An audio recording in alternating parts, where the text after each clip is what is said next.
clock tower. That is the Wrigley building. Notice these buildings have a similar design.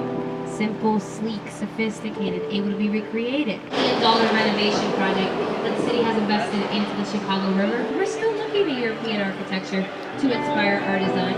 But coming up on our right is going to be one of the earliest Chicago styles of architecture. Coming up on our right is the Reed Murdoch Center of 1914 by George C. Nimitz. Essentially so that the residents would never have to leave to get their sense of community. So notice parking lots that lead up to residences. But that really is what creates that city within a city. It didn't build big black boxes at all. Chicago actually messed up. We were supposed to host the World's Fair in 1892.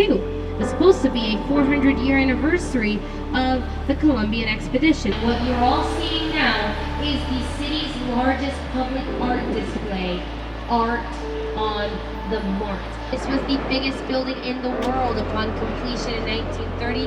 The very first skyscraper was built here in Chicago. We see the majority of Chicagoans do. They have a pretty similar morning routine in that sense.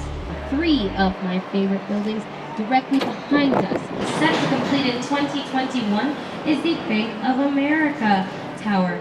Now, as we saw, the city's investing a lot into residential properties on the south branch of the river. This was built during the heat of the Art Deco era, which also means the heat of the Prohibition era. And if you're ever downtown during the daytime, Chicagoans are known to be very community-based and humble people. The grid system after the fire not only gave us more space between our city streets, it gave us more room to breathe. But now that we're back on the merchandise mart, I'll tell you a little bit about the history of this building. As I said, this was the biggest building in the world upon completion in 1930. 73 American football fields were fit on the inside of this building. The Chicago River has gone from being extremely polluted to kind of polluted. People call him the ugliest building on the tour.